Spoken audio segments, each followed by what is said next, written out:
Hello and welcome to the Daily Atheist Morning Show. I am your host, the amazing Super Chris Mallard. Thank you for joining me. It is Friday.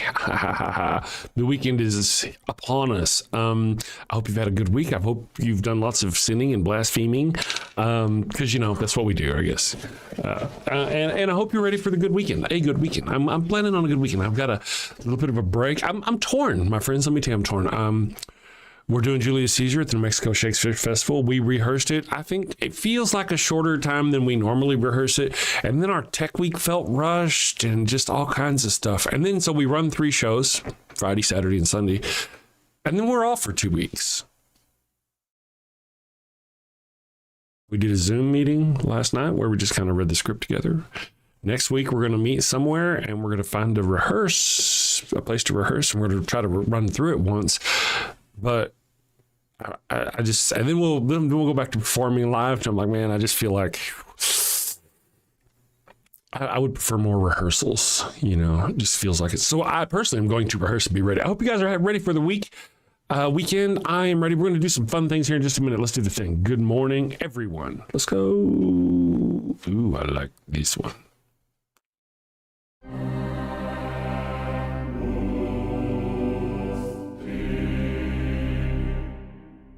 Finnegan!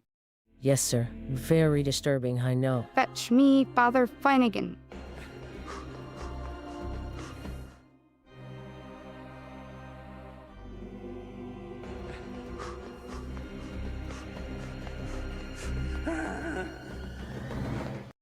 Your Highness. You are in the presence of His Holiness, the Pupius Maximus, guardian of the sacred fire hydrant, defender of the holy tennis ball, and eater of the golden kibble, Pup Oliver Poopsalop the Fifth. Your Popedom. I heard you have a bone to pick with me. Condoms, Father Finnegan? No, thank you. I've got plenty.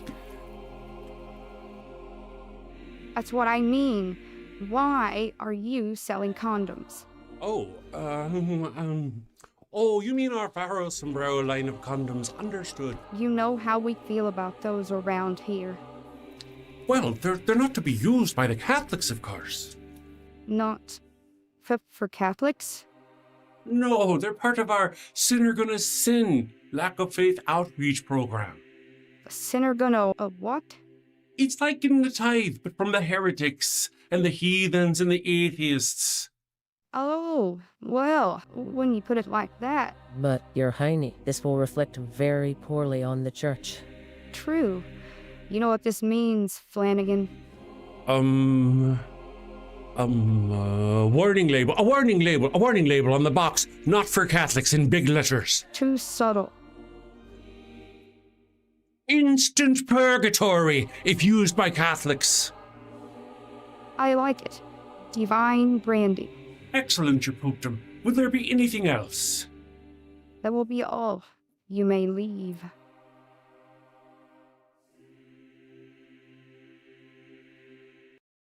All right. Good morning, everyone. I hope you had a great weekend, or great week, and I hope you're ready for the weekend. So today, one of the things I wanted to talk about, let me pull this up real quick. Good morning, Cliff Jammin. Howdy. I guess I ought to say hi to my folks. Tinfoil Hatware, good morning. Thank you for joining us. Secular Feelingness came scratching at the door early this morning. Thank you. And of course, Atheist Mechanic, always one of the first peeps to kick in the door here on the Daily Atheist Morning Show. It's like, sometimes... I don't know if you remember, is it Morn or Norm? Morn from Deep Space Nine, I think it was, or maybe Norm, either one, that opened the doors and there you would be ready to go and start drinking. That's Atheist Mechanic. Good morning, Atheist Mechanic. Thank you for joining us. Viriman, interesting name. Good morning, good day, fellow heathens. Thank you for joining us. Morn, that's right, Beard of Empathy. I'm a Deep Space Nine fanatic. I love me some Deep Space Nine. But I want to mention real quick, somebody came out swinging, man. Future. Now, see, I've said some things, I'm a bad man. I'm going to hell, right? But, I've said that it's possible that Mary was actually a whore. Not a whore, really. Not that I have a problem with such things, but you know what I mean, of the day. And Jesus' father was actually a Roman named Pantera.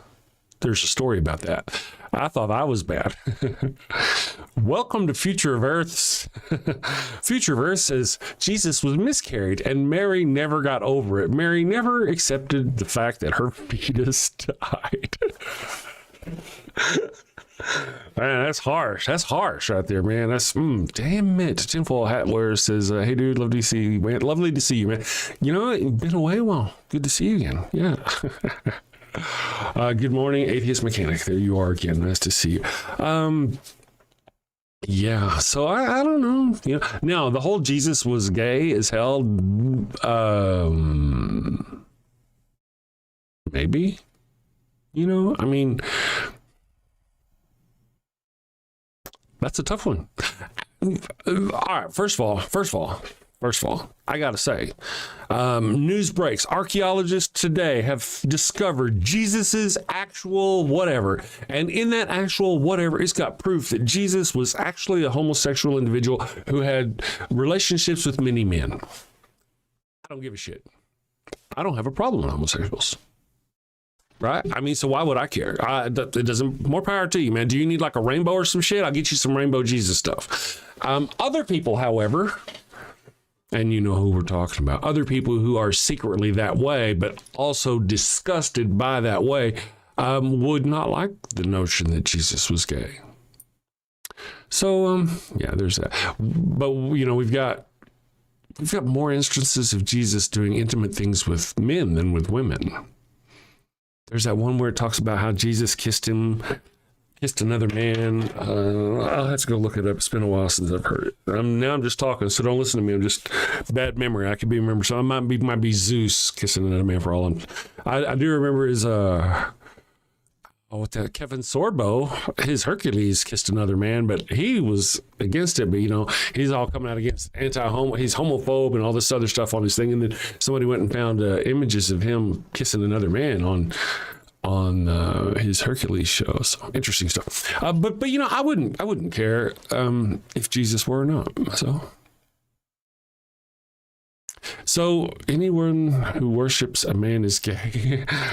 Well, yeah, so the whole notion now, again, we don't really have, as far as I know, much or any references to Jesus doing anything with women, soiling himself with women, I think is the term. Don't soil yourself with women. But there are instances of him being intimate of a fashion with men. Now, there's the one I mentioned earlier that should be looked at. I think they mentioned it in the Da Vinci Code. Wasn't it Ian McClellan's character that talked about it? How Jesus... No, he's talking about Mary. Anyway, so, yeah, so he was maybe talking about Mary Magdalene. I don't know what I'm talking about now. However, there is that scripture where the Romans come to get Jesus because Jesus is hiding like a coward in Gethsemane instead of going down to the Roman outpost or the Jewish temple and having himself sacrificed. He's hiding in Gethsemane. And when they come to get him, there's a young, mostly nude man there wearing only like a loincloth, I think he said. And that he lost his loincloth in the struggle to get away. He did get away, but he lost his loincloth. So he was up there alone with Jesus praying. Now, let me set the stage for you. Jesus is with several of his disciples. 2 or 3. And they're down there waiting allegedly for the Romans to come get him because they allegedly know they're coming. So it's a very busy, important night. Very busy, very important, very importante.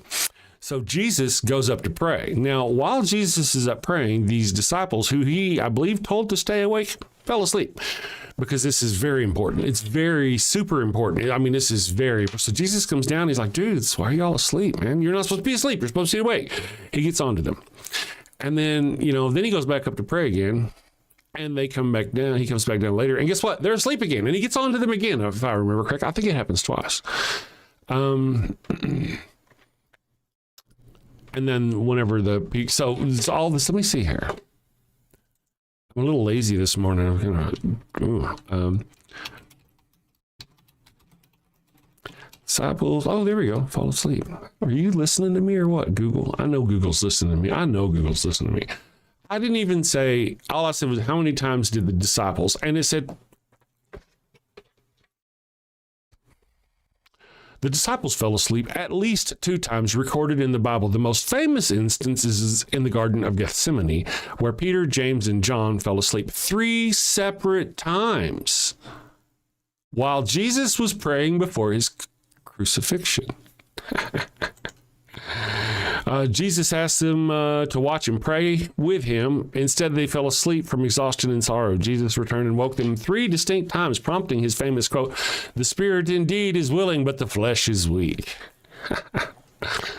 Yeah, but what was his flesh up there doing? Well, apparently this had something to do with a mostly naked young man. I'm not going to say boy. My interpretation, my understanding is probably a young man, somewhere between 15 to 21, maybe. I don't know what their determination of a young man was, but so yeah, Jeebus. There you go. Let me see what's going on in the chat here. This one. If Jesus was found to be gay, historians would be thrilled, theologians would be exhausted, meme makers would shoot. That's so true. Jesus would have de la Chapelle syndrome. Oh yeah, huh? Let's see. Nacho the Bush Ninja. I dig it. I don't know what else you got to say, but your name is cool. It says, ever notice people who hate God are all betas? I was a God troll too. I'm a beta? Okay, I guess so. Maybe, if that's what you think. Good morning, Nacho. I want to mention a couple of things while I got you. I don't hate God. Do you hate Emperor Palpatine? Do you hate the Green Goblin from Spider-Man? I don't hate God. However, let's imagine for a moment, my friend, that the people who do believe in the Palpatine, just imagine if the people who really believed in Palpatine were here and were literally going and forcing our women to live by rules that Palpatine had decided. Just imagine that there were people here in the United States right now going down and forcing Palpatine's laws on your children in schools and telling them that this is the laws of God. Then, of course, I would actually have a problem with the followers of Palpatine. I wouldn't actually have a problem with Palpatine because Palpatine doesn't exist, but I would have a problem with the followers of Palpatine, and that's the circumstance you found yourself stumbling upon. I don't hate God. I very much dislike what the God-botherers do to other people. If you keep it to yourself, it wouldn't be that bad, but you don't. Not only do you not keep it to yourself, you're ignorant of the fact that you oppress other people. You're like, how do we oppress other people? You have no idea. I have to explain it to you. Book bans, all that other business. I have no idea. So, toggle that pin real quick. But still cool name. Got to give you the coolness on the name. Oh, wait. Tom has blue eyes. That's cool, too. It says, I'm gay and a Christian. There you go. See, he loves Jesus. They. Tom, I'm assuming they. Great question about Mary. Go look up the greater question about Mary. And Jesus takes Mary to a hillside where he pulls a woman out of his side, has sex with her, finishes in his hand, and eats it. Are you sure? I didn't know about that. I'm going to have to look that one up. Christian Gregory James. You were back on my show during a teen. Interesting. I was like 2019. It's 5-6 years ago. Yeah. Good morning. Gays and trans are sinners in most religions, not just Christianity. Is that true? I don't think that's true. I don't know for sure. You might look that up. I thought like the Native Americans they were called people of a twin spirit. I think that you might be mistaken there. Again, even Jesus, remember when Jesus talked about eunuchs? He talked about some eunuchs are made that way by other men. Because, a man, say like you're going to be a guard for a castle and there's a queen there and, they're going to cut your dick off so you don't nail the queen, right? So that kind of another man took or let's say you're going to sacrifice your genitalia to God because you're committing that you're never going to soil yourself with a woman. Therefore, you become a eunuch by yourself on your own. So Jesus said, there are those who become eunuchs from other men. There are those who are born eunuchs naturally, which are men without penises, which is like a form of trans. It's like Jesus' own way of accepting trans people. And then he went on. He didn't condemn them, say anything bad about them, didn't say nothing. He just went on. And then he said, and then there are those who are able to become a eunuch out of the Spirit of God or their dedication to God. Those who are willing and able to make that kind of commitment should make that kind of commitment. But I mean, he just like, hey, there's men born without dicks. And then he went on. No condemnation at all. It's natural. So, Roscoe of the Rose. Abrahamic religions hardly count as different religions. That is indeed true. That is true. I really don't know. I don't know that other religions go around. I'd have to look into it myself to be more sure. I just don't know that that other methods of religion, like Hindus, do they have a problem with it? I don't know if the Hindu religion has a problem with it. So the Tao, Shinto, I don't know enough about those kinds of places. That's not my bailiwick. Jay, what has being gay or trans got to do with the Bible? I am no scholar, but I am pretty sure that Jesus and his disciples did not go around sucking cock. That's an interesting question. Let me pin that so it doesn't move on.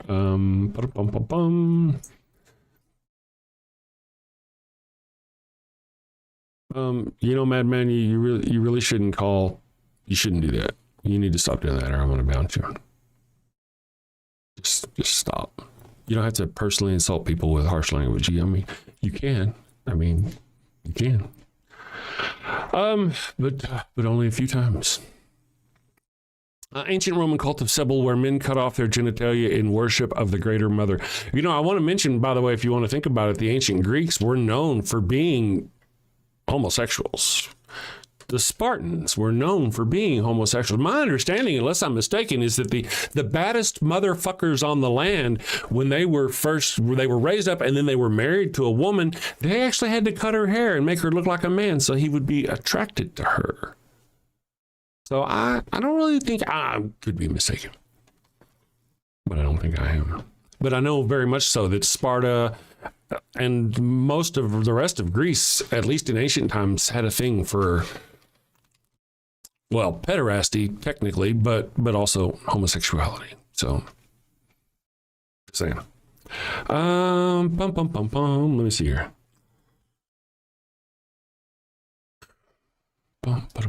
Dennis T. BTV, black fatigue has a problem with it. I don't know what you're talking about there. I guess I should come off on this. I don't know. The anti-gay thing to sack the Mayas, were the Mayas gay? I don't know. Maybe they were. King James indeed was homosexual. That's kind of a well-known fact. A man should never fuck another man in his asshole. A man should never put another man's dick in his mouth, says Lynch Goy. Why, Lynch? You're against it, but have you ever tried it? Other than religious reasons, why not? Should a woman never put a man's penis in her mouth? Should a woman never have anal sex with a man? I'm just curious where you stand on that. Just kind of curious. But again, how do you know about the whole sucking dick if you've never tried it? Have you ever tasted dick? You may find dick to be delicious and go, my God, why the fuck have I never tried dick before?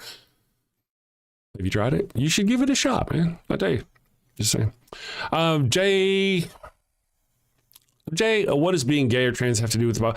Actually, I don't really, it was just kind of incidental. We were defending Jesus, actually, oddly. If Jesus happened to be gay, we would have been cool with that. You probably wouldn't, though. You'd be shitting your britches right now. If Jesus was gay, oh my God. Franz Natter, I'm sure he would. That's sodomy. Yes, it is. I'm saying without religious reasons. Without a religious purpose. Sodomy, yeah. Let's talk about that, though. See, Madman, no one cares where King James only authorized the publication of the Bible. I don't know. I'd have to go look at that. I think there was more to it than that. So the whole deal about sodomy, you know why they destroyed Sodom and Gomorrah, right? Okay, let me tell you this story. I'm going to tell you this story. In fact, I got to pin some shit that's going on in the chat. So Lot was in Sodom, and some angels came to him, and all the men of Sodom, all of them apparently, came beating on the door wanting to rape the men, have sex with the angel men who had come to be with Lot. Second story in Judges 19, I think it is the reverse of that, the story of the Benjamite or something like that. Anyway, in that story, two men go to the town center, and a little old man comes and gets them and takes them to his home. In both instances, all of the men of the town come and they want to rape those two men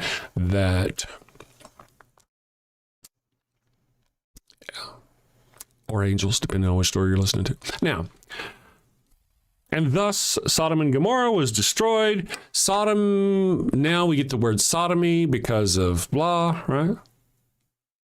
But if you go look, that's not why the city was destroyed. God tells you why he destroyed it. He destroyed it because the rich people weren't helping the poor, because of gluttony without mercy. Look, I mean, let me just do this. I say, again, we're just going off my old man memory here.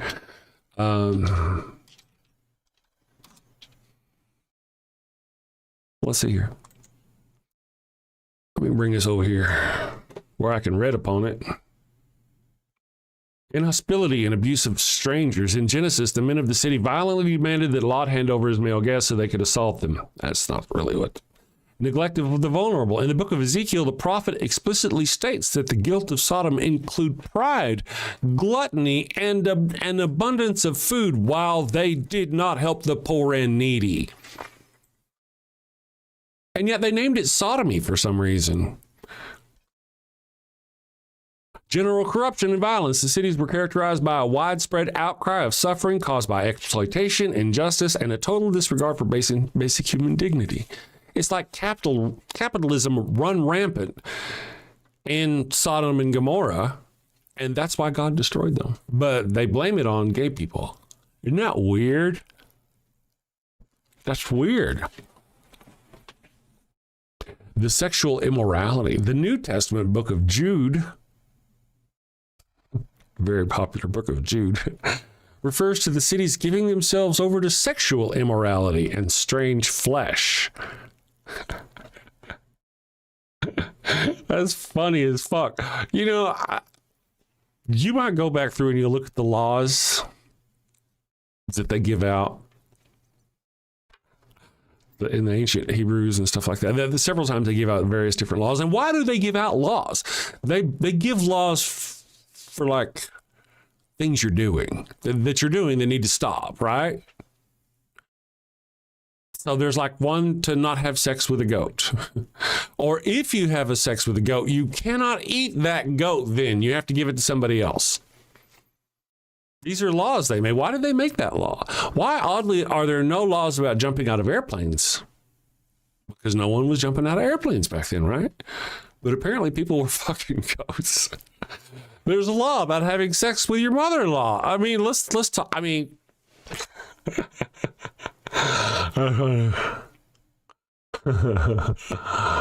Gayness and capitalism go hand in hand in what it sounds like. Just look at Vegas. I don't know what gayness and Vegas have to do with each other necessarily. I mean, you would think like San Francisco had a thing about being a high population gay. My understanding at one point, Santa Fe, New Mexico was the per capita highest concentration of gay people in the country. I've never heard anything about it. I mean, unless you count like the people wearing the hats. I don't know. Anyway, good morning, Ogden. If my granny had wheels, she'd be a bicycle. And that is so true. But again, so we can look here at the Bible and it tells us why Sodom was destroyed. See, part of the deal is whenever you're taking the Old Testament, I always, especially in situations like this, the Old Testament, whenever it explains things, it's like more, to me at least, contemporary than the hundreds of years later whenever the people who wrote the books of the New Testament were interpreting stuff. So, yeah, in Genesis, it says the men violently demanded neglect of the vulnerable. In Ezekiel 16:49, the prophet explicitly states that the guilt of Sodom included pride, gluttony, and an abundance of food while they did not help the poor and needy. Pride Interesting. Pride is one of the worst, horrible things. Pride is one of those things, I don't know, it's weird. Christians don't understand pride. Atheism is a religion of oppression. No difference between atheism and religion nut job. Both have nothing better to do than try to sell their belief system. That's kind of ignorant, don't you think, Grimhead? Don't you think that's kind of ignorant? Atheism is a religion of... Atheism is just somebody who doesn't believe in God. That's it. You're an atheist when it comes to Zeus. Are you part of a movement, underground movement that secretly oppresses Zeus somehow? Or, I mean, no. But the deal is with Christians, with you Christians, if you're a Christian, the Christians are out oppressing other people. They're forcing their bullshit on people. The 10 Commandments in schools. Women die in hospital parking lots because of Christians who have gotten into the Supreme Court and overturned Roe versus Wade. Right now, the United States government is waging a war in the Middle East in the name of Jesus Christ, according to Peter Hegseth. Can you say that? I mean, any of those things? I mean, you can't really. About atheism, you just can't. Matter of fact, atheism is more moral. Secular humanism is more moral than your religion anyway. So there's that. Just saying. How is it more moral? Hey, Jason Tester, good morning. Nice to have you with us again today. Jesus saves us from what? What's he saving us from? You believe the other man told you. Oh, no, man. What a fucking... Okay, fine. Talk to yourself. Some days I'm like, you know what, man? I'm going to argue with those people, and some days I'm just not. If you're not smart enough to know the difference, you're not smart enough to be on an equal playing field. We're not even speaking the same language. You come out and said something that almost seemed smart, and I was like, oh, no, it's not smart. And I said, oh, that's really dumb. And then ever since then, you've just crashed out and devolved. So carry on. Ooh, a cool new name. Let's see. Kelly, good morning, Kelly Shearer. Thank you very much for joining us today. Nice to have you, friends. Frost. Good morning, Frost. Thank you for joining us. And Quacko. Christians preach they don't force anything on anyone. Really?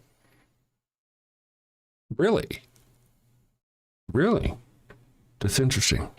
You've never heard of the book bans in schools? You've never heard of the 10 Commandments being put in classrooms throughout the United States? Just a couple of... You never heard of blue laws? You never heard of blue laws. You don't know what a blue law is? It's like in a county where you can't buy alcohol on a Sunday, even if you're not a Christian. They've just gone and made... You've never heard of any of these things. Huh? The ignorance among Christians is just fucking stunning.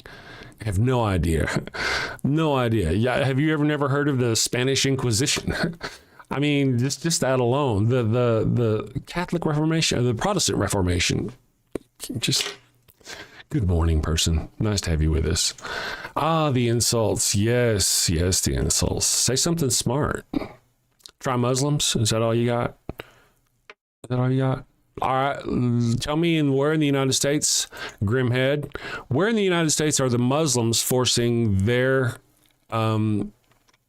Quran literally to be posted in the classrooms? Can you point that? Let me know where that is in the United States, where that's happening, or where they're trying to make. Let me know in the chat.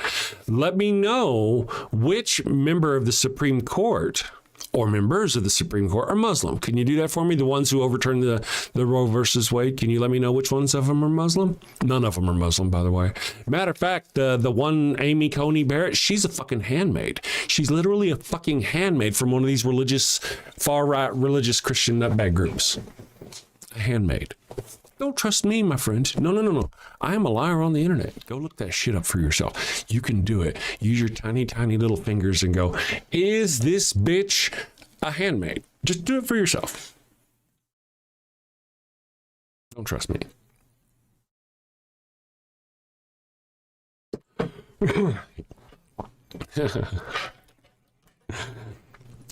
Jay says Adam and Eve are supposed to be our original mother and father. That means we are all related, brothers and sisters, yet we are all having sex with each other. That is indeed screwed up. It gets worse, really. I mean, whenever you start it, if you think about it and you actually give them that, then they either Cain and Abel had to have sex with Eve to get more people, or Adam and Eve had more people, girls, where Cain and Abel had to have sex with their own sisters. Abram, the father of the Abrahamic religion, married his own sister wife, married his own sister, half sister. His niece was married to her own uncle. I don't know why you'd put this shit in your holy book, but they happened to put this in their holy. I mean, they were very interbred. That's high quality stock right there. So naturally, anything they hallucinated out in the desert thousands of years ago, naturally, that we should take that seriously.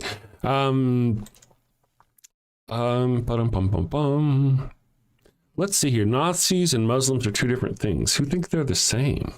They're not even, I mean, let's see. The only reason we're able to translate ancient languages and have several sections of ancient history are known to us because Christians wrote it down. That's not true. That's not true at all.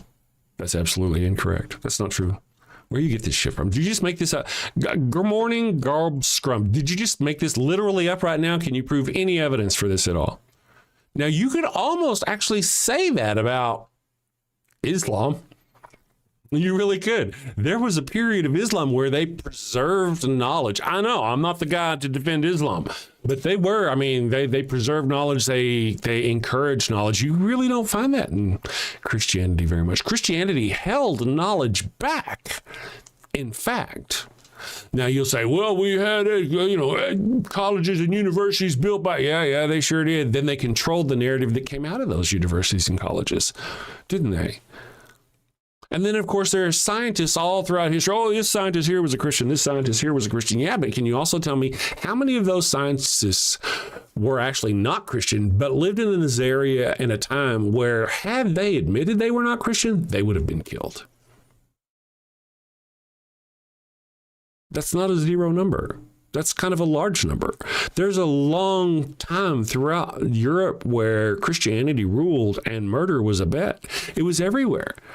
I mean, they would tie women to chairs and lower them into water to see if they were a witch. They would tie stones to people and throw them into bodies of water like a river or a lake. And if they floated, then it was Satan that was helping them survive, and therefore they were condemned. They should kill them or whatever. But if they sank, then they were probably obviously not working with the devil, and they'll go to heaven. You've never heard about any of that? You know what a tympanic ritual is? This is where they knock a hole in your head. Anyway, yeah, they actually kind of held us back. John 31, I saw an interesting name. John 13:31, Muslims in America think this is correct. John 10:31 through 33. Go check those out.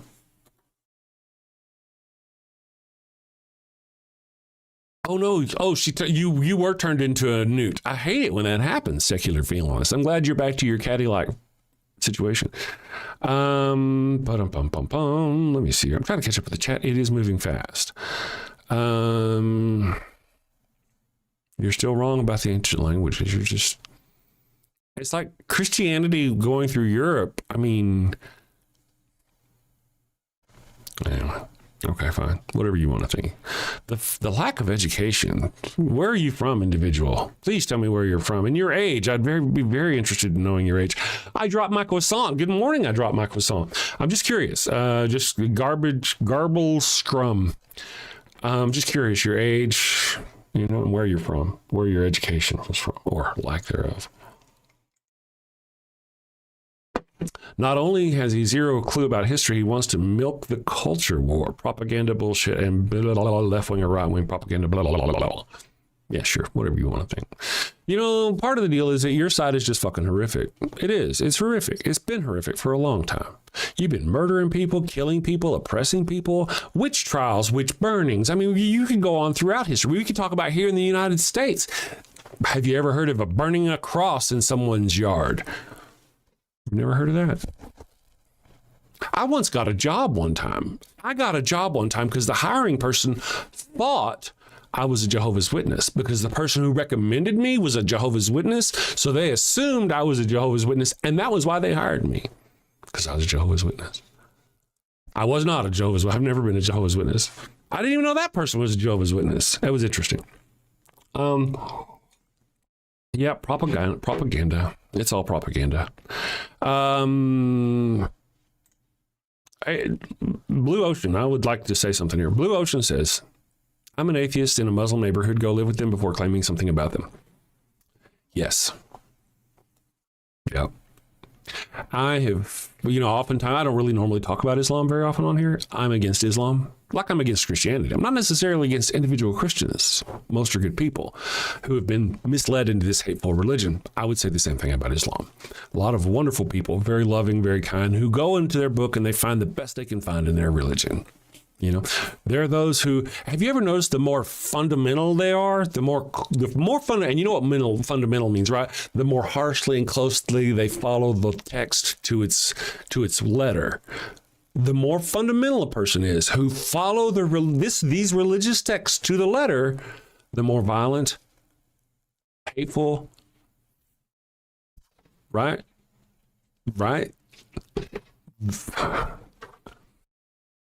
Yeah. Isn't that interesting? You would think if their religions and their books of their faith taught truly about peace and love and mercy, that is what you would get the closer to their fundamental core. But that's not what you get. The closer you get to the fundamental core of these religions, which is hate and violence and death, you get more hate and violence and death.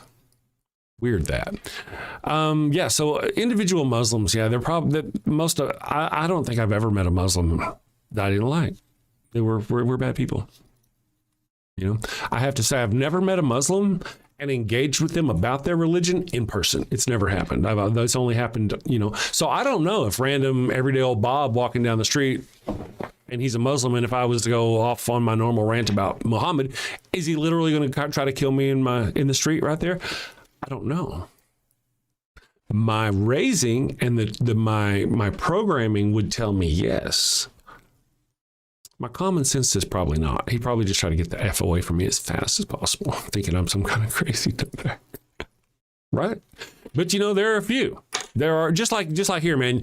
Can you honestly say that you could go to a redneck event, say like on a Saturday, like one of those big truck mud dishing things, go in there with a sign saying "I hate Jesus" and not get your ass kicked? Do you think I don't think that's possible. You could now, if you had a convention of scientists, you could probably go through there with a sign that says like "I hate Neil deGrasse Tyson."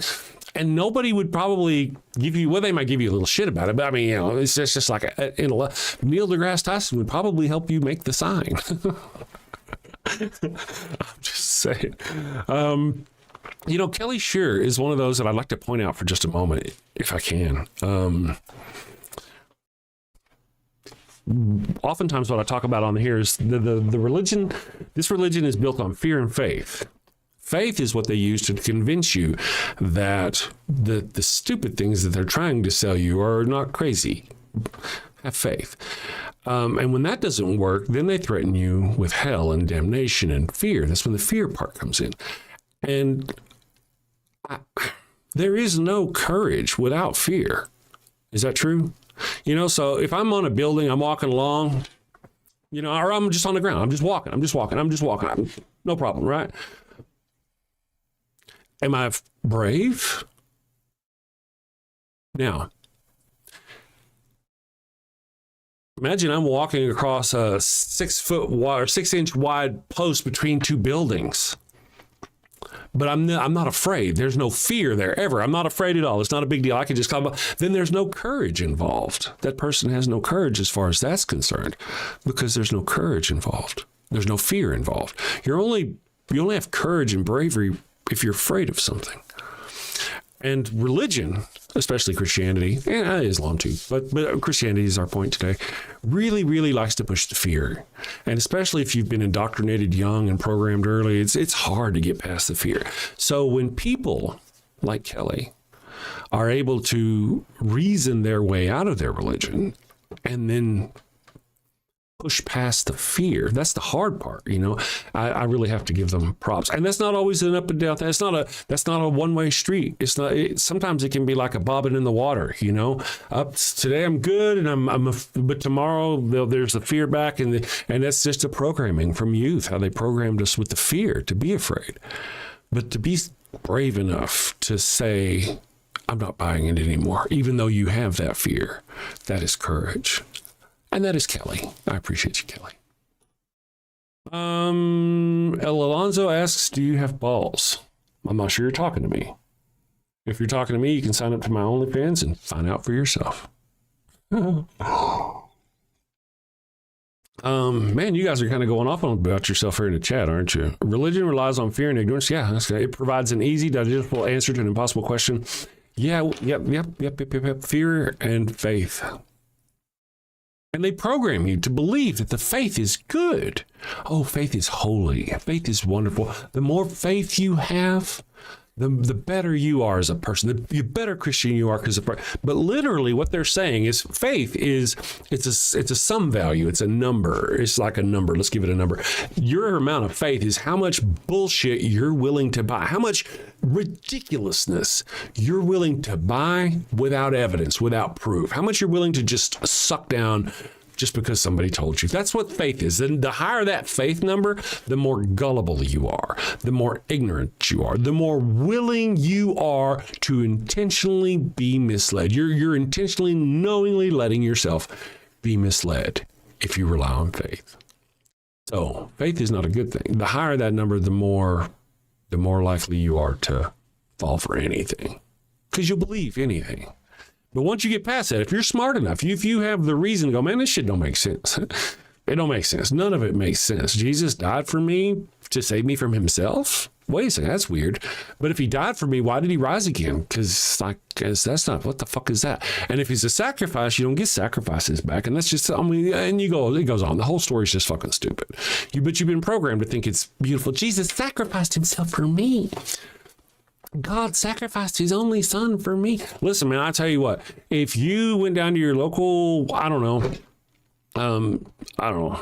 tune-up place, and you broke out all the windows of that tune-up place, and you've sinned essentially, and you go home and your neighbor were to unalive his own child to absolve you of that sin, does that somehow make sense to you? Is that not weird to you? But God killing his son for you, to save you from himself. He could have just said, you know what? I forgive you of your sin. No, I've got to put an innocent person through punishment for some reason. And that's, again, brings us back to the whole sacrifice thing. The notion of a sacrifice, especially, is essentially this, my friends. This is what it is. Sacrifices are just fucking disgusting. It's disgusting. I have been a bad person. So in order to absolve myself of the feeling of being a bad person, I have to go hurt some small animal, creature, person. And the more bad person I am, the more innocent that victim of mine has to be in order to make my sins go away. Does that fucking make sense? That's horrific. It's horrific. You stole a carton of cigarettes. So instead of returning the carton of cigarettes and apologizing to the person, no, you go out back and you get your cat and you gut your cat. Does that make sense to you? Oh, wait, it's got to be a kitten because it was 2 cartons of cigarettes. So this needs to be an extra innocent. Does that fucking make sense to you? No, it's disgusting. But God sacrificed his son. That's a child sacrifice. You worship a child sacrifice. Jesus Christ was the son of God. God even said, you are my son. Jesus is a child sacrifice. You worship a child sacrifice. Are you okay with that? Is that not weird to you? That's not weird to you. Oh, Jesus was a grown man. You know what a child sacrifice is. You know what the fuck I'm talking about. The first breach of the womb. Jesus was the first breach of the womb, just like the ancient Egyptians who God murdered their first breach of their womb, right? The firstborn children of Egypt. That's what Jesus was. Right?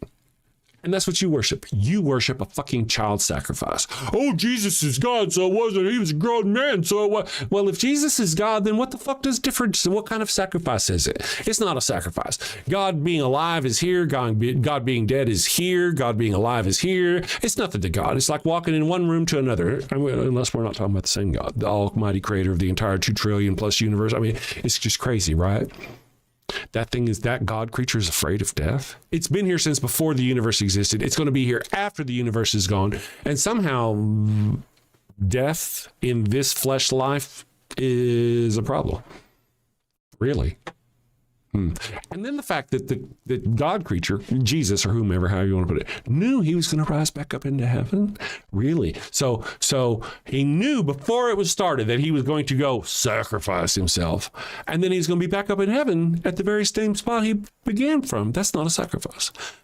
None of it is a sacrifice. And you see how they've told you it's a sacrifice. And you have to rely on what? The first F word, faith. You have to rely on faith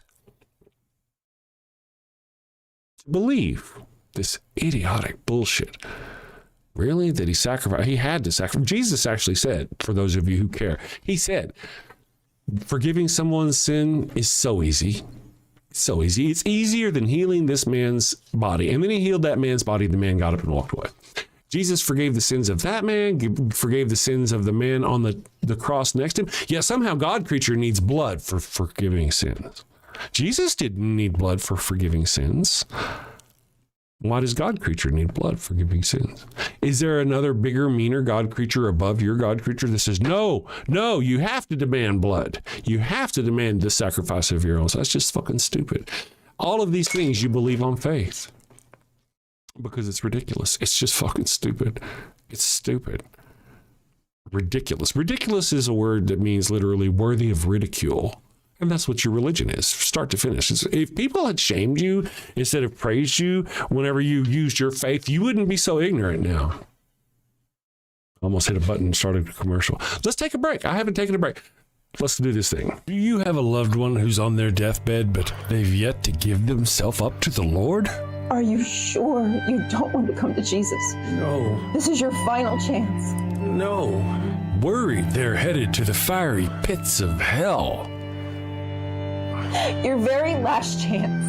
No. I've been wicked and sinful. I deserve to burn in the hot place. As you wish. Farewell, my heathen husband. Farewell, my... Well, fear not, my wayward child. Introducing Father Flanagan's line of post-mortem baptismal kits. No more worries about being miserable alone forever. Be a good Christian and share that eternal pain and suffering with the ones you love. I'm in hell. Not as hot as I thought it'd be. Kind of feels like Houston, minus the humidity. Hello. My favorite drink crafted to perfection. Ooh, and some dank ass weed. I can't bear to be down on my face chanting, holy, holy, holy is the Lord, every day, all day, for all eternity, by myself. Wow, is that George Carlin? And Alan Turing, look at that. Carl say, oh, I am so honored. You've been my hero since I was a kid. Neil deGrasse Tyson, what are you doing here? Oh, I get it. I get it. Schrodinger's heathen. Very cute, you. Very cute.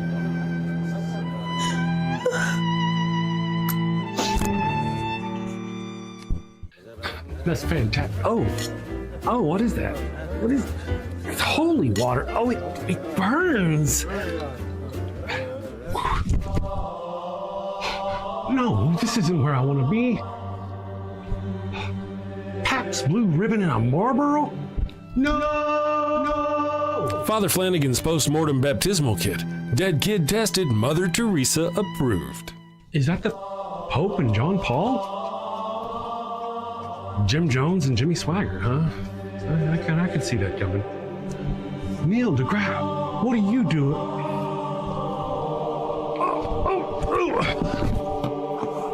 Holy, holy, holy is the Lord. Holy, holy, holy is the Lord. Thanks, Father Flanagan. Damn them to an eternity in heaven for only $59.99. They wouldn't appreciate it, but you'll feel better, and that's the point, isn't it? Get yours now. Your heathen loved one's time is running out. Holy, holy, holy is the Lord. This is some bullshit. Holy, holy, holy is the Lord. All right, so we're here. I got some things I want to mention here on the chat. John says, Jesus teaches us to be loving, and everything you say about Christianity stems from Christians instead of Jesus. You are the ignorant fool. You are wrong. The words of Jesus come from the New Testament, the gospel, right?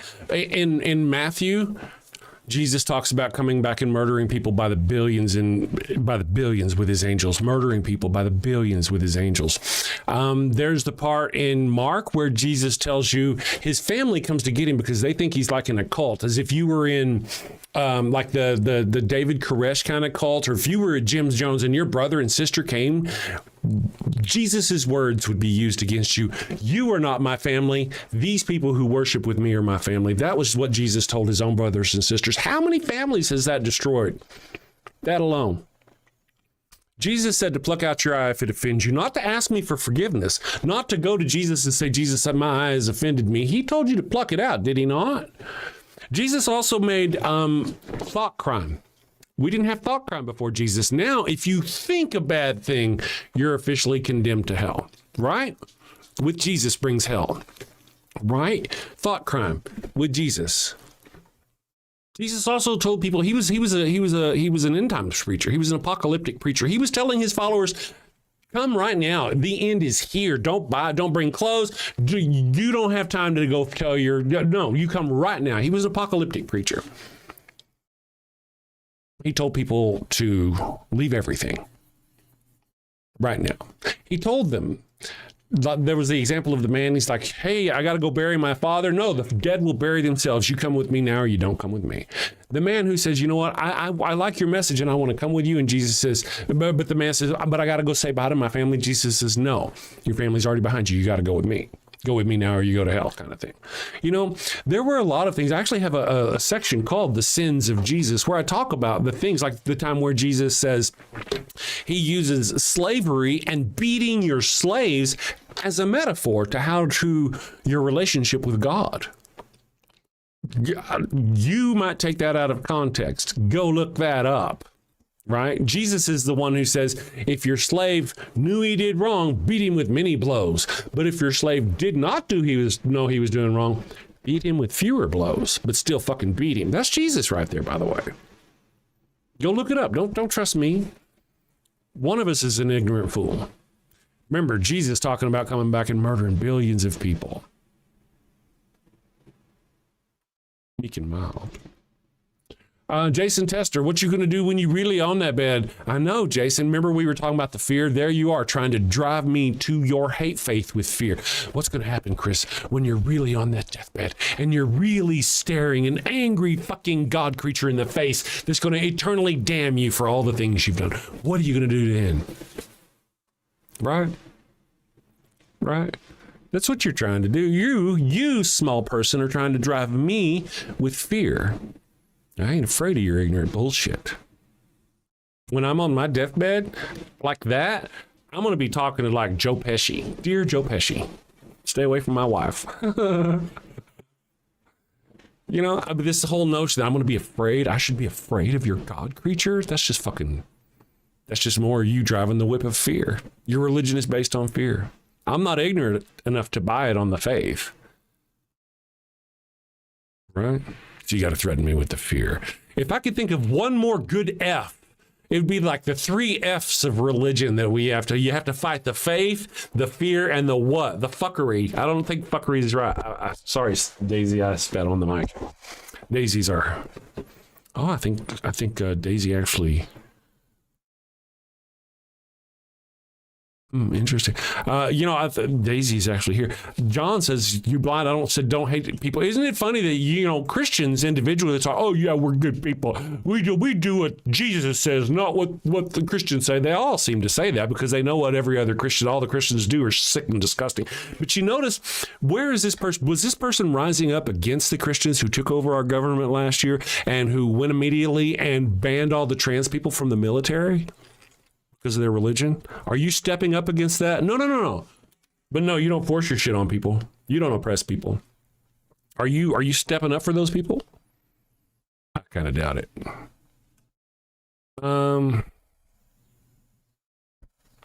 John says, "You have a house. I will respect your rules. If you say don't do X, otherwise you can't stay in my house." Who the hell does one thing and that? Yeah, that's cool. That's cool. Yeah. It's interesting though. It's like, here's your options. You can either stay in my house and suck my dick, or you can go outside. And outside is nothing but burning fire and eternal damnation. You have your choice. Isn't that a good choice? You have your choice. Make your choice now. Go ahead, hurry.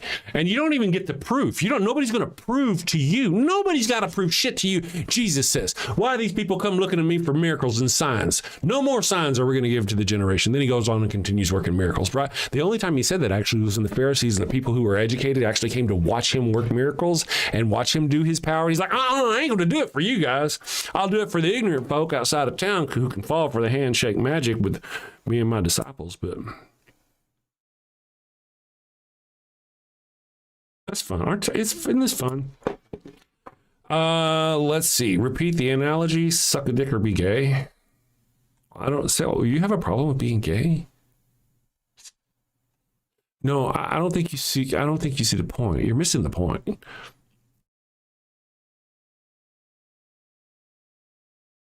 By saying suck my dick, I was demonstrating that I knew who I was talking to.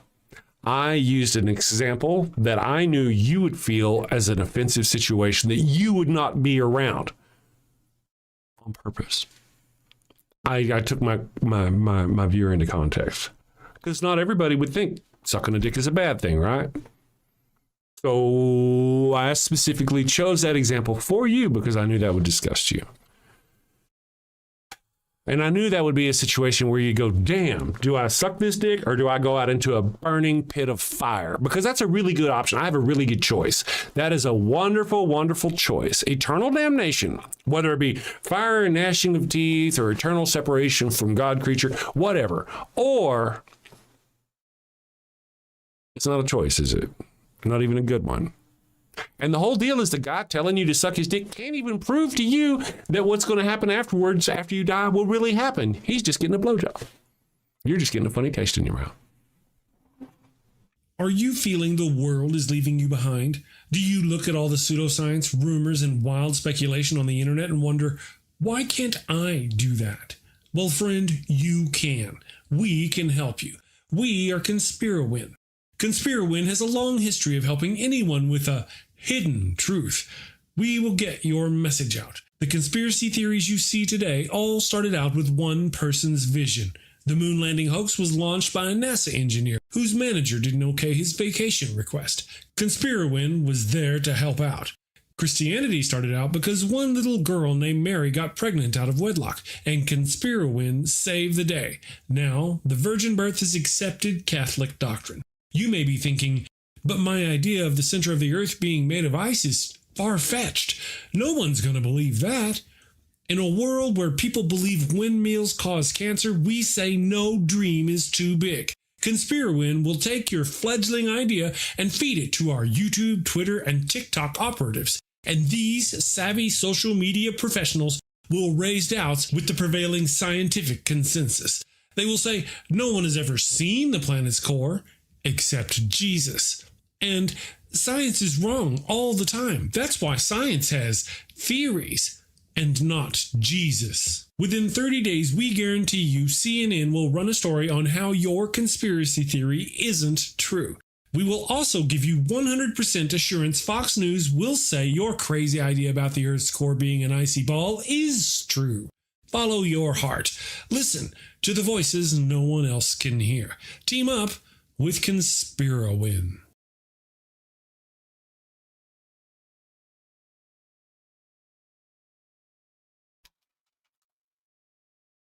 I was typing. I got some things here. Let's see. Here's Nothing More to Love. The SNET channel. Okay. I appreciate you. Thank you for stopping by. I've heard this before. Let me read the thing. Here is nothing more to love or life than just random particles which have formed perfectly to articulate life in motion. I think that's a question. Here's the deal. I've heard this before. I've had theists, and I don't know, maybe I'm misunderstanding your question and you're talking to somebody. I've had theists come in here and say, hey man, if you're just particles in motion, what gives you any right to what makes good good and what bad bad? What, really? I sit around thinking about that. That's what I think about. I'm just particles in motion. So why is it that I should do anything? I'm just particles in motion. That's just fucking stupid. Isn't it stupid? Did you not feel stupid whenever you wrote it? Particles in motion. Yeah, we're just particles. Without God creature, we're just particles in motion. Well, technically, really, I just want to point out that even with God creature, you're just particles in motion.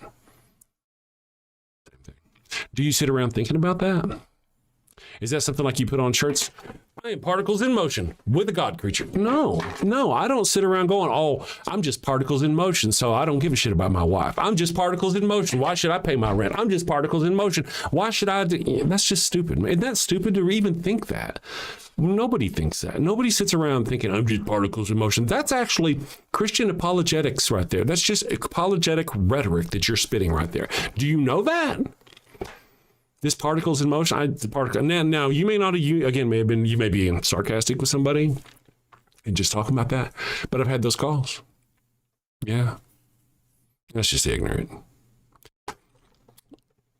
My moral standards are developed through the society I was raised with and how I was raised, and because of that, my morality is different than other people's.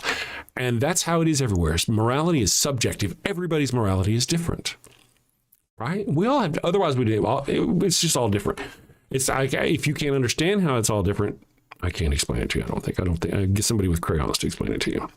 But well, I mean, so you could claim that you have objective morality from your God. Okay, fine. Except for if that were true, why don't all you believe the same thing? If it's objective, if it's singular from a single source, why isn't its message the same? Why aren't all of you Jews or Christians or Muslims? Or why aren't you all one of anything? If your source for morality and your God creature is uniform and objective. But it's not, is it? That's why you got 40,000 different denominations of Christianity, isn't it?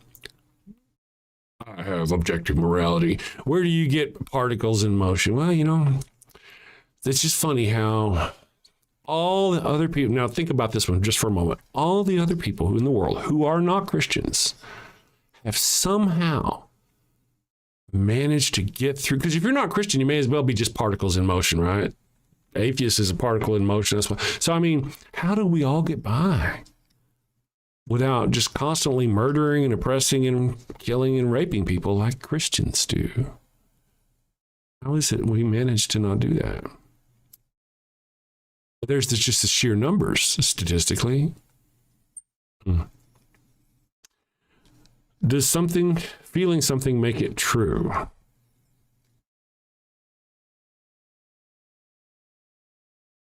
That's pretty broad, isn't it? Is this more of that Christian apologetic bullshit?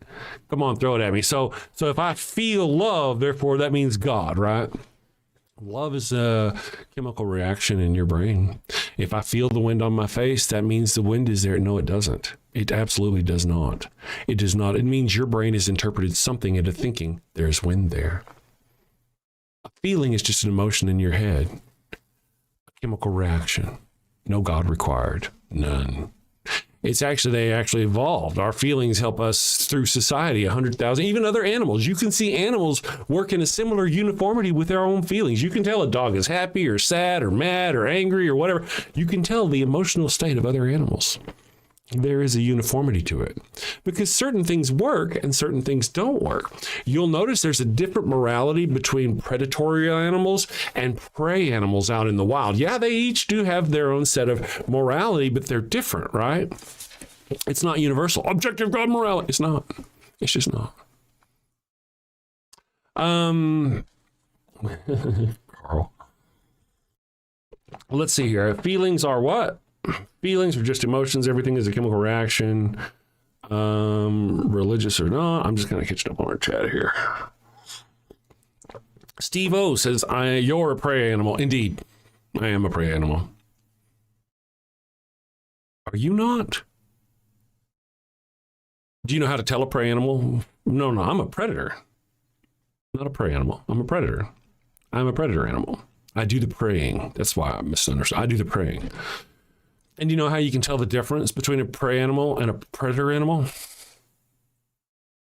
I mean, you can tell just by looking at them. You know how to tell because evolution has altered them over millions of years evolution. You can tell, right? You can tell just by looking whether an animal is a prey animal or a predator animal just by looking, right?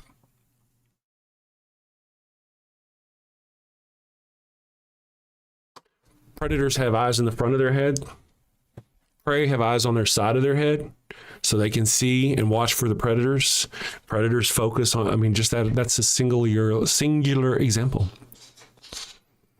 You can tell predator from prey. That there's a definition or a good example of how evolution, based on the differences in how their own micro societies worked, changed how they evolved over time. Did you know that goats are cool, man? Goats, the Christians come in here, how about the eyeball? It's too evolved. We got numerous examples of the eye all over the place evolving differently. So it's not like it's a big thing or anything, but the eyeball of a goat is so cool.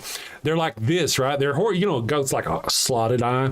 When they bend their head down, their eye doesn't stay like that and go down with them like this. Their eyes actually rotate in their head like this. So when they bend their head down and they're eating grass, their eyes are actually just like they were when their heads are up. That's cool. Evolution, baby. Were you circumcised at birth? Or did you change your faith for a woman and now she's gone? Or did your sister's lockjaw flare up at the worst possible time? Guilty as charged. Well, fear not, my wayward child. Introducing Father Flanagan's line of at-home foreskin restoration kits. It won't cost you an arm and a leg, just an eyelid. Testimonials are already coming in. Mike from Dallas, Texas writes, ever since I got my penis caught in the blender, I haven't felt like a real man, but now I'm back and intact. Thank you, Father Flanagan. Steve from Florida says, I didn't really want my foreskin back, but my wife insisted. We did it and, well, you should see the look on her face. King Kelly writes, wow, getting my foreskin back literally doubled my length. After all these years, I can finally hold my heads high. Thank you, Father Flanagan. Father Flanagan's at-home foreskin restoration kits are part of our Tips for Tots and Adults community outreach program. Free eye patch and eye mister with each purchase. You can tell just by the look on his face whether he's packing or he's lacking. Microsurgery available for those extra small jobs. And in case you have any problems, Father Flanagan's highly trained medical staff are ready and waiting for your call. Oh my God. I've never seen so much blood. Thank you, Father Flanagan. Thank you, Father Flanagan. Father Flanagan's line of at-home foreskin restoration kits. Coming to a Walmart near you. Good morning, Farting Noodle. Clever name. Hold on just a second. John 13:31 says, so everyone's objective morality argument is about life and preservation, proving my point. Does anyone disagree that objectively morality is what preserves natural life? Yeah, I disagree. You just made up a bunch of fucking words. Objective morality somehow preserves natural life? That's stupid. There's no such thing as objective morality. I thought I already proved that with your own religions. 40,000 different religions of objective morality. None of you can agree on any fucking thing. Objective morality. Oh, objective. Oh, it's objectively immoral to kill a person, isn't it? Unless that person's breaking into your home in Texas. The Texans are Christian. Now, it's not the same in Minnesota. In Minnesota, it's not the same. You can't kill somebody. So it's objectively, the murder of a man is subjectively moral within our society. Did you know cubs, lions? Whenever a lion takes over a new pride, it will eat or kill the cubs of the old lion if there are any available. Did you know that? That in our society is disgusting. But by their morality set, that's how they roll. That's perfectly normal for them, if not moral. I mean, it's like, dude, suck, but that's how we do because we're lions. God creature itself, throughout the Old Testament, calls for the murder of children. Oh, over and over again. Yeah. No, my God doesn't do that. He never did that. And I just got to go back to this one easy example because almost all of you uneducated about your Bible Christians know this one example. The one time that God creature killed the firstborn child of everybody in Egypt. All the animals as the firstborn cows, firstborn babies, humans, murdered them all. You had to paint blood on a door to protect your children. Remember? It's called Passover. God creature murdering babies.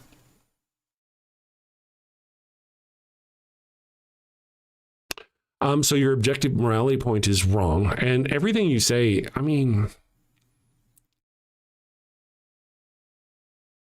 I'm done with you. Farting Noodle. Good morning, Farting Noodle. Farting Noodle says, it's always interesting how these YouTube bait live streams are never truly just about the existence of God. Okay, I'll get back to that. It's just about Christianity. Okay, first of all, about the existence of God. When you prove there's a God, we'll get to disproving one. Right now, what we usually talk about is how ridiculous your religion is and why you should not be a part of it and why you should be actively ashamed of it if you are, so we can pull you away from that hate faith and you'll stop voting for things that hurt people. Right? That's kind of, stuff like that. It's an example. So you'll stop oppressing people with your bullshit because we'll expose to you how crazy and oppressive your bullshit is. That's what we're here for. That's what we do. It's not about hating your God or the existence of your God. Again, prove your God exists, and then we'll work on disproving it. But until you can do that, and nobody's been able to do that, right? If you could, we'd all believe, wouldn't we? Wouldn't we?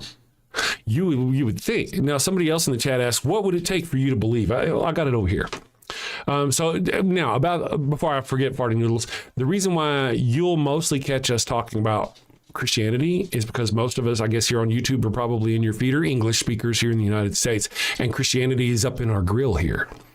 If we lived in the Middle East, if you lived in the Middle East, if most of your content came from the Middle East, you might see Muslim atheists, right? Because it's up in their grill over there. But over here, it's Christianity. And that's why we talk about Christianity the most.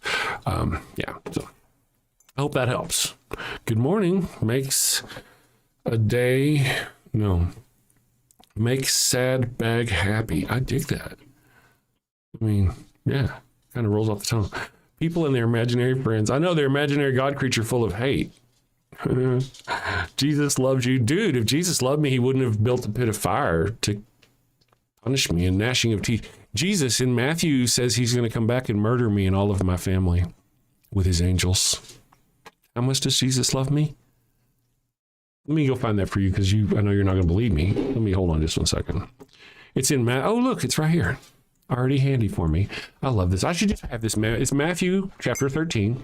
Jesus' words, please go read it in your own context, where Jesus tells you that the Son of Man will send out his angels. They will weed out of his kingdom everything that causes sin and all who do evil. That's me.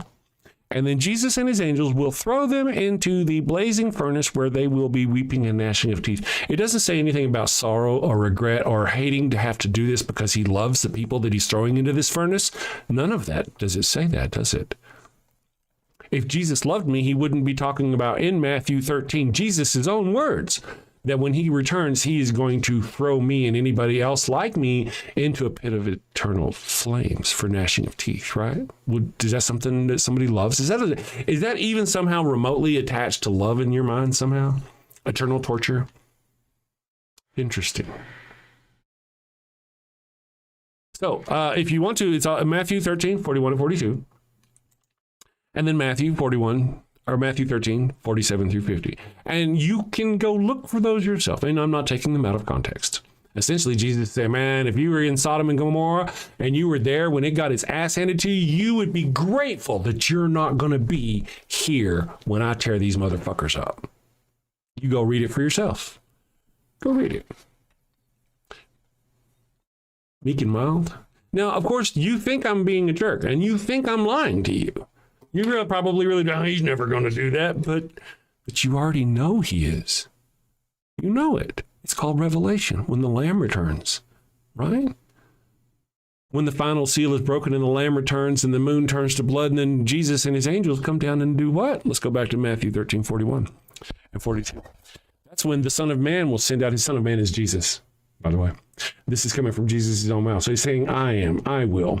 The Son of Man will send out his angels and they will weed out of his kingdom everything that causes sin. So you, my friends, already know. If you're a Christian out there, you already know Jesus Christ is going to lead a mass murder upon the earth to the tune of billions of people. Right? Revelation. Right? You sit around going, oh, I can't wait for Revelation so I can be selfishly welcomed into heaven. Fuck all those billions of people who are going to be defenseless, absolutely defenseless against these godlike creatures, angels and Jesus. My Jesus and his angels are going to be out there murdering babies and little kids and women, old women, and defenseless. No bullet will harm them. No weapon forged against them will hurt them. That's some sort of a challenging fight, isn't it? Your God is a piece of shit. Next up in the bark bank, a clergyman with a holy hustle and maybe a few unholy loopholes. Hi, Barks. Blessings and belly rubs to you all. I'm Father Flanagan, and today I'm here seeking $50,000 for 3% of my soul-saving startup, Holy Halos, the world's first, soon-to-be, church-approved condoms. Following the ways of the Lord can be hard and often require sacrifices of the flesh. Well, fear not, my wayward child. Introducing Father Flanagan's line of Holy Halo condoms. Hold on, Father. The church very much doesn't like condoms. How do you expect to sell these? Well, you're right, but these aren't just any condoms. No, my furry financiers, these are permeable, but every single halo has been dipped in holy water, a divine divider between you and sin. You can finally frolic freely and still keep that sweet spot in heaven. Permeable, but dipped in holy water to keep the sin out, but let the babies in. Let you get your stick wet without getting your stick stuck. If you know what I mean. Oh my! Very embarrassing every time. So basically, they don't work as condoms, but they let you get away with having sex without going to hell? Exactly. The church gets to keep making babies, but you don't have to keep going to confession. Think of it. No more guilt. No more awkward I'm saving myself for marriage speeches. With Holy Halos, you can take those pray hands and turn them into lay hands. Didn't I read that holy water is full of bacteria like E. coli? Won't this be harmful to women's health? The words are English, but I don't understand the question. How are you addressing the issue holy water presents for women's health? Again, I'm not understanding. She does that. Well, we don't get it either. Is that mesh from a window screen? Ah, that's a keen eye you have there, young lass. Yes. Another fine selling point, rough on the outside to increase her shame, as it should be, but soft and smooth on the inside, internally lubed and ribbed for his pleasure. We even have custom scents. Scents? Now you have my attention. What flavors we talking? Don't pitch me that vanilla missionary nonsense, Padre. Well, we do have virgin vanilla, but we also have miracle mint and cooing camel, and my personal favorite, sweat of the Savior. And the Vatican, they've blessed this endeavor? Well, not exactly. I'm still waiting on the papal decree one way or the other. I love it, but you're asking 50 grand for only 3%. That's rough, Father, real rough. Not running with the big dogs on this one. I'm gonna stay on the porch. Me too. Good luck, Father. 15%. Ouch, 15%, that's highway robbery even for the church. Come on, Father. We're dogs. We know a bone when we see one. 10%, and we'll even bless your branding. Look, meet me in the middle, 7%, and I'll baptize all your puppies. 7% works for me. Father Flanagan, it looks like Wait a second. Our producers say we have a special call-in bidder. Let's get him up on the screen. Folks, we have the guardian of the sacred fire hydrant himself. Oh no. Defender of the holy tennis ball and eater of the golden kibble, Pup Oliver Poops a Lot the Fifth.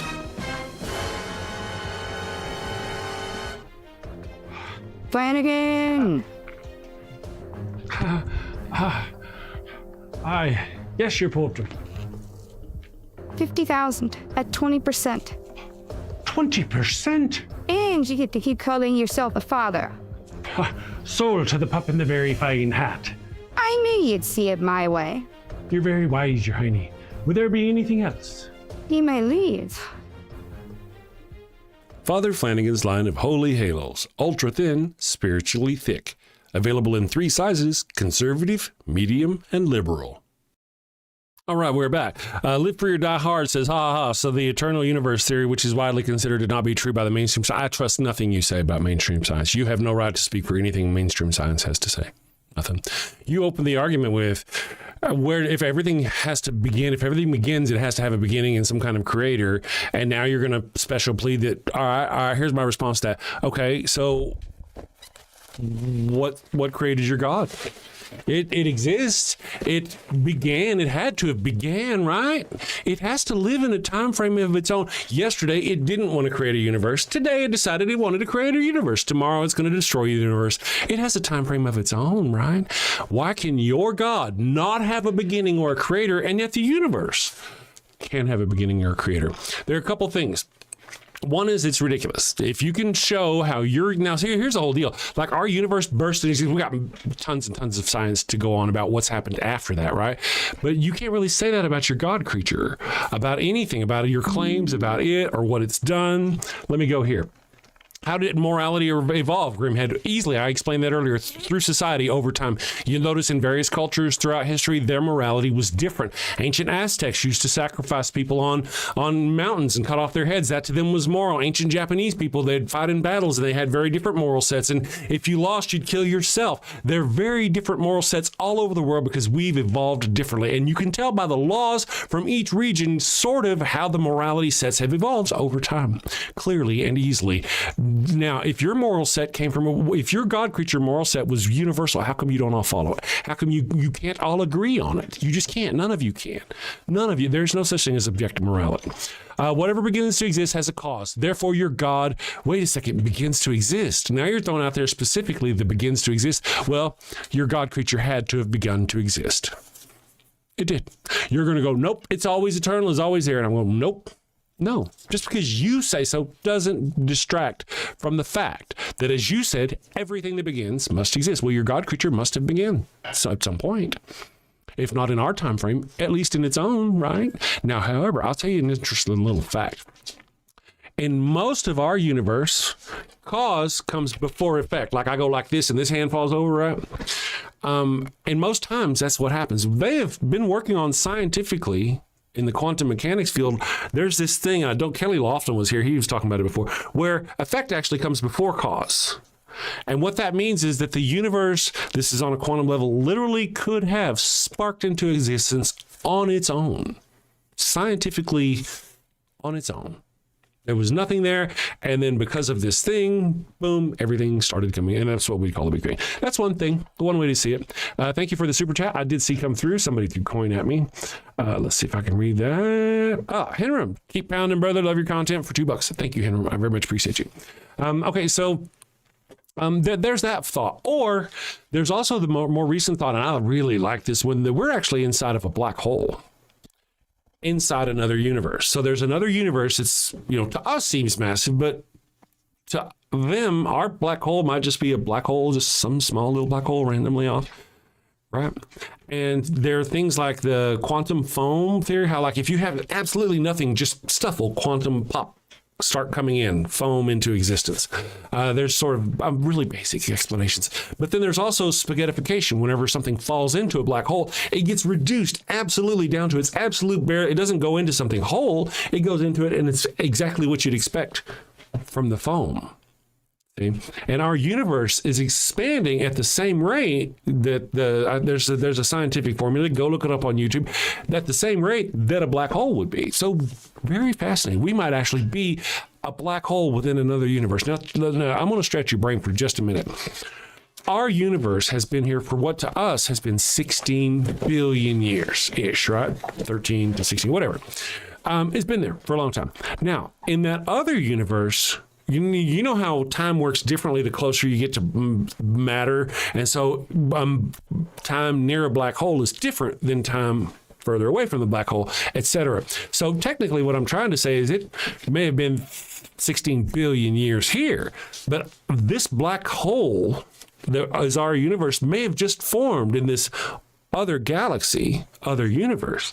And it's just a black hole forming, and it's been in their world only around for a couple of years. And it's going to live billions of years their time and an uncountable number of years our time. See? Isn't that wild? That's a very interesting thought. All of that, though, is more plausible. I mean, your whole God was always here. Yeah, sure. God was always here. Fine. Your God creature can always have been here. But the universe can't. But you have no proof. Zero proof at all of your God creature. Zero. None. We actually got like a shit ton of science about how our universe formed and all of that other business, cosmic, radio, microwave background stuff, all that sciencey stuff. I'm not that kind of scientist. I'm not a scientist. I'm just a jackass on the internet that knows sciencey stuff. I'm just saying. And it's sort of like evolution. Like, evolution's a bunch of shit. Well, evolution, we got billions with B pieces of evidence of both fossils and living transitions. All fossils, all creatures are transitions. All of them are, everywhere. None of them are an end game. None of them. They're all transitions. We got all that. And you don't believe it. But you believe in your dirt man and rib woman because an ancient text written by people in the desert said that's how it started. And because that's how it says it started, you don't believe in evolution because it somehow disproves your God. Great. Can you prove your God creature? Can you prove the dirt man and rib woman? By any measure. Any measure can you prove it. There's even the mitochondrial Eve and the mitochondrial Adam. I know that's not the right term for the Adam one, but where the guy goes back to like one single person of Eve. But even those in that circumstance, they're thousands and thousands of years apart. Where's your dirt man evidence?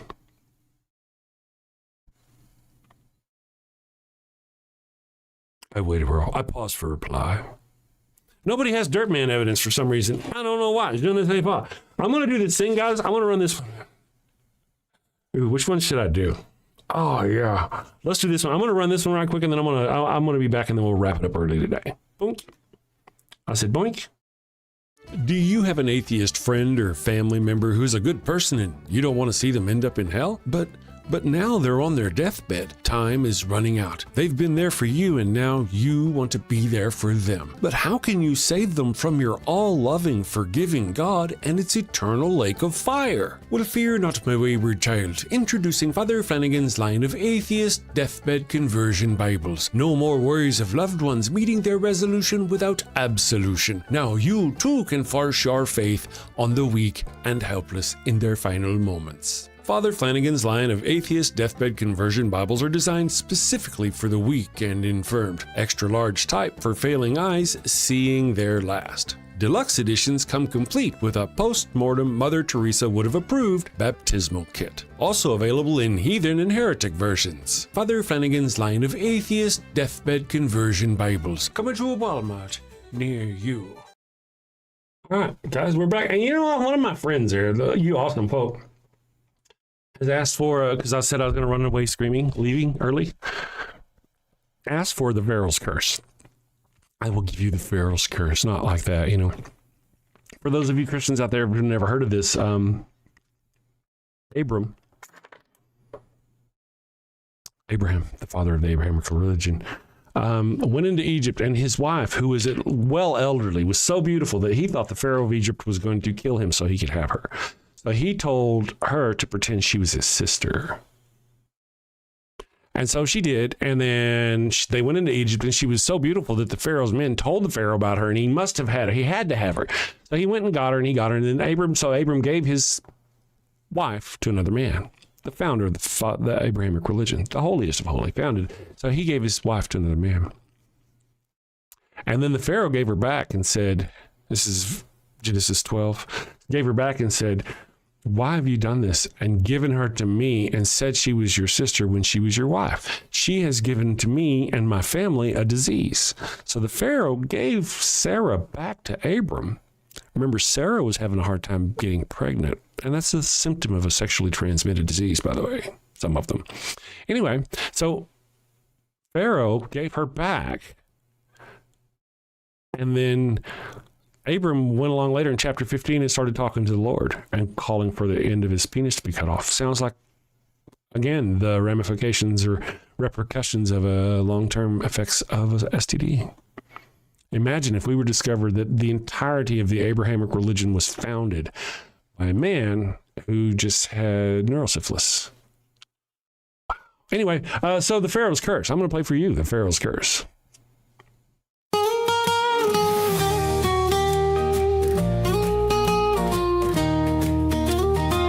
Mi burrito es tan bueno, it burns when I pee. Abraham had the crotch cooties and gave his sister wife to me. El ataco bueno, it stings like a bee. They told me she was his sister, now I'm plagued between the knees. I've got the Pharaoh's Curse, a case of penile plague. I've got the Pharaoh's Curse, there's fire between my legs.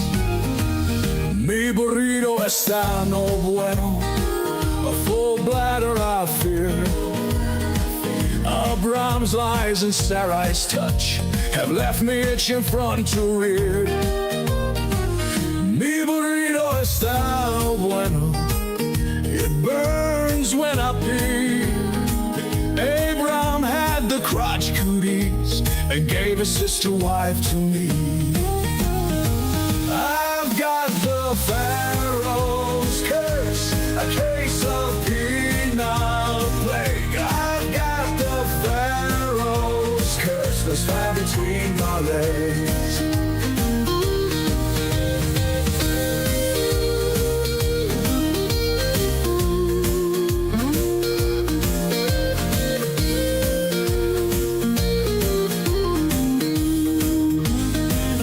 Mi burrito está no bueno, a full bladder I fear. Abraham's lies and Sarai's touch have left me itching front to rear. Mi burrito está no bueno, it burns when I pee. Abraham had the crotch cooties and gave his sister wife to me. I've got the Pharaoh's Curse, a case of penile plague. I've got the Pharaoh's Curse, there's fire between my legs. I've got the Pharaoh's Curse, a case of penile plague. I've got the Pharaoh's Curse, there's fire between my legs.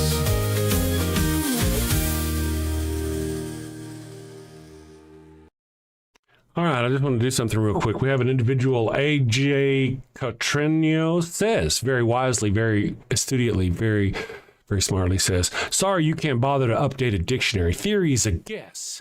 No special circumstances or definitions for science. Update the book or live with the consequences. Let's look at the definition of a theory.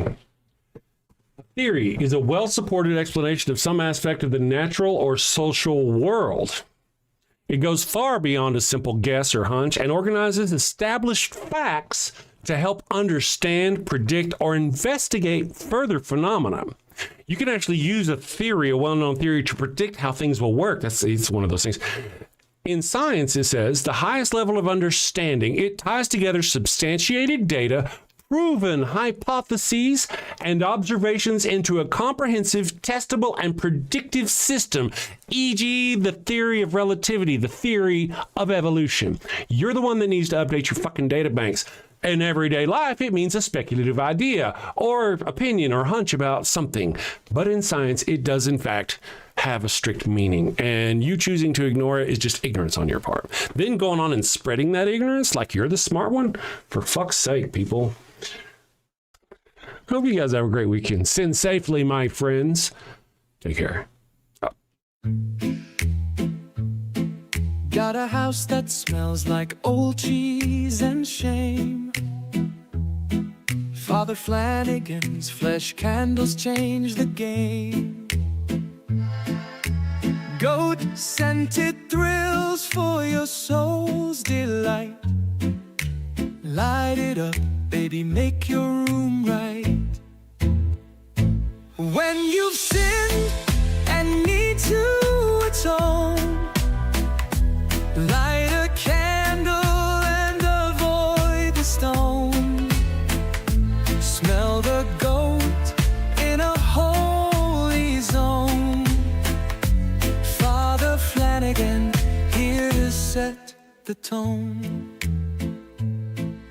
Confession booths, busy, no need to stress. Light a candle and forget your mess. Gross odors vanish like sins in the wind. With each wick, guess who's your new best friend? When you've sinned and need to atone, light a candle and avoid the stone. Smell the goat in a holy zone. Father Flanagan here to set the tone. Lambs and calves may have their day, but goat's the scent that leads the way. Clean your slate with a sniff so pure. Father Flanagan's got the cure. Turn your home into a saintly space. With every whiff, find redeeming grace. From your living room to the kitchen sink, light the goat